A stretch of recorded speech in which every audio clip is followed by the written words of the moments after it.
Anchor Brewing is on the comeback trail. It's been nearly 3 years to the day since Sapporo USA unceremoniously shuttered Anchor Brewing Company. And almost 2 to the day since billionaire Chobani impresario Hamdi Ulukaya scooped it off the scrap heap with the stated goal of returning the iconic San Francisco brewery to its former glory. It still hasn't reopened for business, but lately there are some definite signs of life at Potrero Hill's beloved brewery. As Anchor's new ownership hoists this 155-year-old business back into operational form, it's worth re-examining how the old firm got to this point and how it stands to rejoin the craft brewing industry it more or less created as it navigates some very choppy seas. For the first year after Mr. Yogurt bought Anchor off of Sapporo, he made no meaningful moves with the business. That's despite initially talking a big game about moving fast and breaking things. Well, brewing things. You get it. At that point, Forbes estimated Ulukaya's net worth at $2.4 billion. Now it estimates it at $12.4 billion.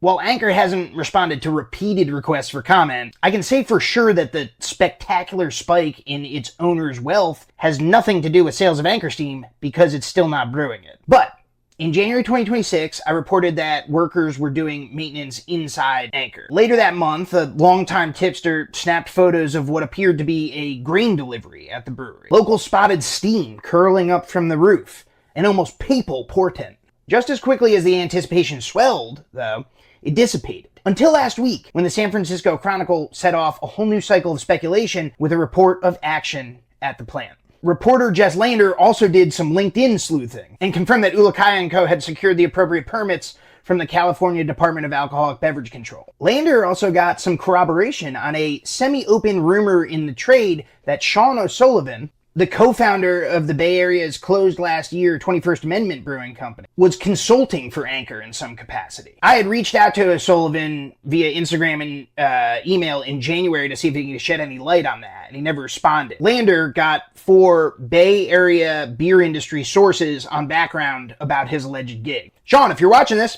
get in touch. Fingers also broke more news from Anchor's paper trail earlier this week, reporting that the brewery both applied for and received 2 certificates of label approval from the TTB in late April. The lawyer who filed for the approvals for Anchor declined to comment further when I reached him by phone on Monday. But it's more circumstantial evidence that the pride of San Francisco is very much on the comeback trail. Turn your attention now to what Anchor is coming back to. The craft brewing industry was already very much in the throes of its second shakeout once Sapporo cut bait in 2023, but it's only gotten worse since. Craft beer volume, tracked by the Brewers Association, declined 1% year over year in 2023, almost 4% in 2024, and 5% in 2025. The landscape has changed. It's only a matter of time before Voodoo Ranger overtakes Blue Moon in sales. Sierra Nevada just overtook the once mighty Boston Beer Company on beer volume. Craft brewery closings outpaced openings again last year. Spirits-based ready-to-drinks are outpacing everything this year. If Sapporo misread the moment in 2021 with a universally panned Anchor rebrand that replaced its flagship's unmistakable hand-drawn label with a retina-searing getup reminiscent of Twisted Tea, and it did, well, Ulukaya then has an even less legible text to parse as he plots Anchor's return. My reporting shows Sapporo's management of the brewery was riddled with missteps, but the hard truth is that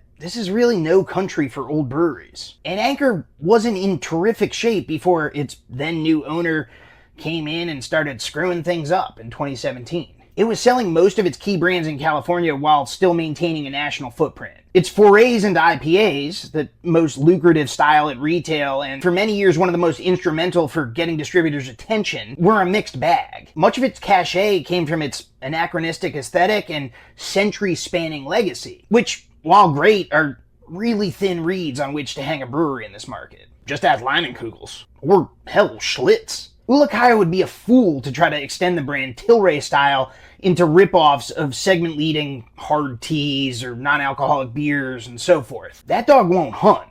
But what dog will? A deep and disciplined return to California-only distribution with a few core beers? Might. But it's a very narrow lane for a guy who makes his bones in scaled consumer packaged goods like Chobani and La Colombe. Now, maybe Ulukaya just wants to run Anchor at a loss and bask in the Bay Area's goodwill. Lord knows he has the money for it. But San Francisco's steam brewery has few obvious moves if it's meant to pencil out as a going concern. Sustainable growth for a heritage brewery with a subscale facility, 3 years of missed placements, and a beer-flavored beer portfolio? In this beer industry, it's not impossible, but it will be a heavy lift. This video was adapted from a recent column I wrote for VinePair. Read it in full and find new columns every Friday about the beer industry at vinepair.com/hop-take. And of course, let me know if you like this video essay version in the comments below.